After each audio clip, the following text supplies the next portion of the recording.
sida labaad waxaa jira waxa la yiraahdo security dilemma haddii international relationska dadka barta waxay ogyihiin inta adiga soo roonaanaysid oo soo dhismaysid dowladda dariska ah waa cabsane, macnaha deynaa la cafiyey waa cabsane, hubkii cunaqabateentii la qaaday waa cabsane, ciidamadii isku toosay waa cabsane, ayadoo xitaa wadan kala socda. waa runtiis cabdiraxmaan oo they are disintegrating, waa kala socdaan ayadoon haddaysan kala socon lahayn xitaa waa cabsan lahaayeen. marka annaga saas u dhismayno, marka taasna preemptive war ma samaysaan, ma ka hortagtaan, ciidamada ma qashqashtaan, meel kale ma ka qabataan, si uun waxaas waa geli kartaa. oo annaga laakiin waxaa noo sii dheerba dhulalkeeniyaaba la qaybiyey soo maha, taas laftigeeda dagaalaan isla galnay. dad Soomaali ahaa meeshii ku nooloo degan dhulaa jira meeshii. markii ugu dambeysay dad badan waa aragtay xuduud beenaada in loogu yeero oo yacni wax toos oo inta laga heshiiyey la dhammaystay ma jirto, taariikhihii lama daweyn. marka waa baqayaan, waxay isleeyihiin ma idin deynayaan dadkan. tan horta cabdiraxmaan taasaan ugu dari lahaa. laakiinse ayaga Etoobiyaanka ayagoo saas u kala socda, haddana waxaa jira annaga booskii wadaniyadda qabiilaa noogu jira hadda, macnaha weaknesseskeena waxaa ka mid ah qabiilaa noo galay meeshii. wadankana waxaa noo galay maamul goboleed. qofka maamul goboleedkiisa muhiim uga ah tan wadanka. inta badan waxyaabaha loo baahaya in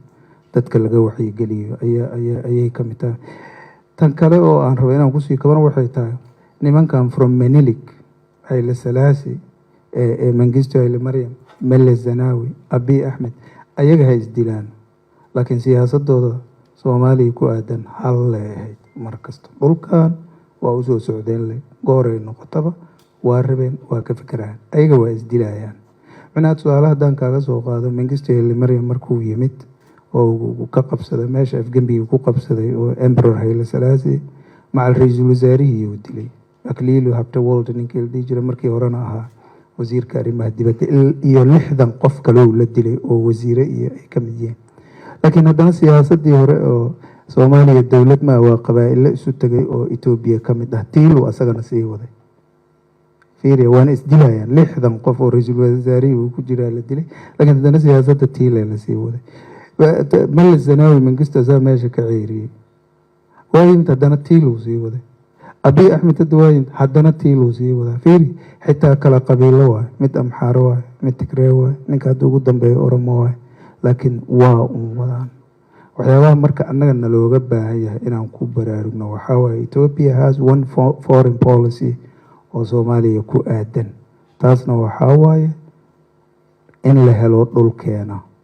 ama maanta ha ahaato, ama berri ha ahaato, ama saa dambe ha ahaato. taas waa ku jiifaan. marka tan cabdiraxmaan intaasaan rabay inaan ku kabo. marka su-aal kale hadda ay weydiinaysa. aada umahadsan tahay.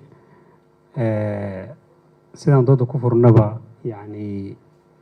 waxaan diiradda saaraynaa 2 qeyb. qeyb waxaan fiirinaynaa heshiiska MOU-ga saameynta uu ku yeeshay guud ahaan regionka iyo actoriska kala duwan ee maxaa la yiraahdaa ka baxsan regionka, sida ay arrintaas maxaa la yiraahdaa saameyn ugu leeyihiin wixii ka dambeeyay MOU-ga ama ka horba. iyo waxaan fiirinaynaa annaga Soomaaliya haddaan nahay sida uu maxaa la yiraahdaa wadanka Soomaaliya iyo dowladiskiisa iyo suumaatiisa macnaha uu saameyn ugu yeeshay. marka su-aal si gaar aan rabo inaan ku weydiiyaa waxay tahay mudan Cabdihuso, adiga Soomaaliya hadda kontakska hadda ka jira iyo dowlad dhiska maxaa la yiraahdaa iyo arrintaad labadiinaba ka wada dhawaajiseen oo ah isku imaanshaha macnaha ee hadda jira, sidee ayuu mataqaanaa MOU-gan macnaha saameyn ugu leeyahay, adigoo macnaha weliba taabanaya khataraha hadda wadanka ka jira oo tusaale ahaan gooni-goosadka maxaa la yiraahdaa Somaliland oo risk factor ah, sidoo kale taabanaya mataqaanaa maamul goboleedyada hadda jira iyo mataqaanaa sida ay saameyn laftarkeeda ugu yeelan karto difaaca iyo mataqaanaa midnimada Soomaaliya iyo sidoo kale arrintan oo yani elite-ka guud ahaan political elite-ka ku jira siyaasadda haddii ahaan lahayn heer dowlad goboleed iyo dowladda federaalka guud ahaan marka la isku duuduubo contextka hadda Soomaaliya ka jira MOU-gan siduuba uu mataqaanaa saameyn ugu yeelanaa Soomaaliya 30 sano kadib isku imaanshaheedii inay hal dowlad noqoto oo dowladnimada ay sii horumarto saameyn negative ama guud ahaanba macnaha processkii socday oo geedi socodkii dowladiska sidoo saameyn ugu yeelan arrintaas inaad xoogaa yar falanqaysan jeclaan ma santa bismillah su'aal fiican waa Ethiopia waxa hadda ay sameynayso waa taan sheegnay waa preventative war waa ka hortag aysan dhaqaaqin dadkan meel baysan aadin hadday hadda meesha hadda ay joogaan ka sii weynaadaan ka xoog bataan with their global Somalis resources ki la soo saaro oo sida hadda si tartiib ay u koraan dhibaata imaanaysa isleeyihiin at least waa mid ka mid ah waa la heli karaa kuwa kala sababo kale waa la heli karaa laakiin waa mid ka mid ah waxyaabaha hadda ay sameynayaan oo waalida oo abi doodiisoo dhan uu kusoo koobay anaga 120 milyan anaga ma badin ilaaha badiyo moogta doodna ma noqonayso taas laakiin meesha inay wax kale ku jiraan dareemaysaa maxaa yeelay 120 milyan ahaw ama 1 bilyan ahaw waxa aad leedahay baad leedahay marka haddaan marka su'aasha u soo noqdo Ethiopia waqti badan ay nagu dhex jirtaa laga soo bilaabo xilliyadii Maxamed Siyaad ilaahay u naxariistay lala diriiray jabhadaha Ethiopia ay aadayeen meeshay maaragtay xiriir la lahaayeen ilaa xitaa waxaa la sheegaa markii jabhadaha ay Soomaaliya soo weeraraan oo ay wax soo dilaan ayagana wax laga soo dilo ciidankii Soomaalida markay meesha ku laabtaan oo ay warbixin diibayaan intaasaan ka soo dilnay Soomaaliya dawladdii xukuumaddii jirtay intaas anaga naga soo dhimatay intaas waxay dhihi jireen la yiraahdo taklaala ku tarsintino isku dar ayagoo dhan waxa aad disheeni waxa idin ka soo dhintay meeqa waa tiradooda Soomaaliland ma ahan oo waxa ilaa ninkii wuxuu leeyahay moogtahay rejiimkii konton ka soo dilnay anagana 30 na laga dilay warbixintii ninkii Ethiopian-ka siina markuu dagaalkii ku dhufo ku dhaqaaqday waxaas inta soo markuu gudaha ku noqdo warbixin uu siina ninkii sugayay asaga marka inuu kala saaro raba sida haddaba aan isu kala saarayno ayuu rabaa inuu laba uga dhigo oo dhaho annaga the good guys iyo kuwaas aan weerarnay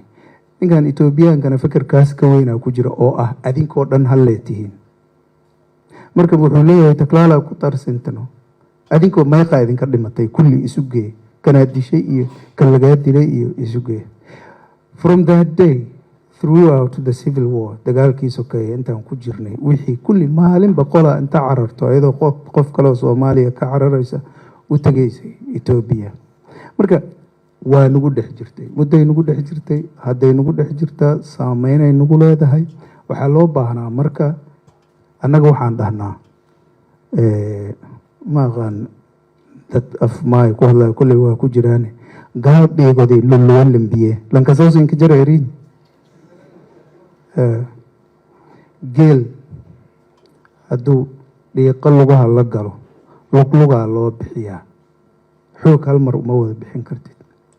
marka noocaas oo kale xaaladda ay tahay oo a foreign entity dowlad shisheeye ay siyaasad ahaan kuu dhex gasho military ahaan kuu dhex gasho dhinac walba kaaga jirto dadkaaga qaar ay aaminsan yihiin sometimes with good reasons ayagoo sababa valid ah la imaan karo ay taageersan yihiin waxaa lagaaga baahanayaa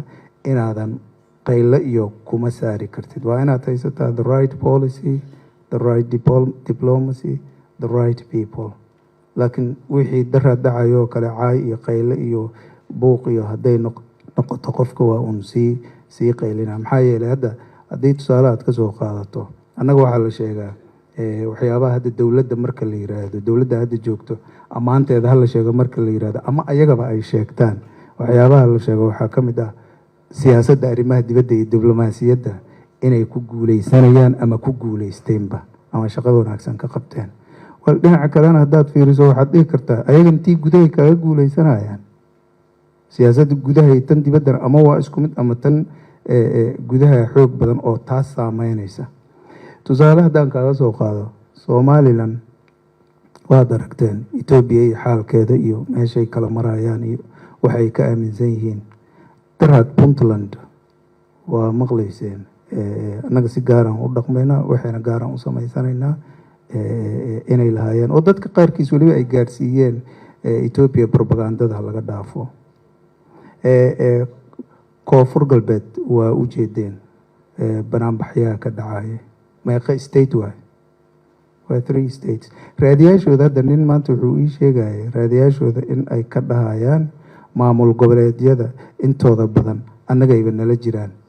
labada maamul goboleedoo madaxweynaha ku qolada ah besa isaga la jirta taasay ayaga shacabkooda u sheegayaan. therefore adiga waxaa lagaaga baahan yahay cadow noocaan oo kale ah soo jiray muddo wuxuu rabana aada og tahay markuu kula dirirayo dadkaaga waa u baahan tahay. xoogga haddaad saarto un siyaasadda arrimaha dibadda keligeedaan saara haddaad dhahdo tii arrimaha gudahana ay kaa qasan tahay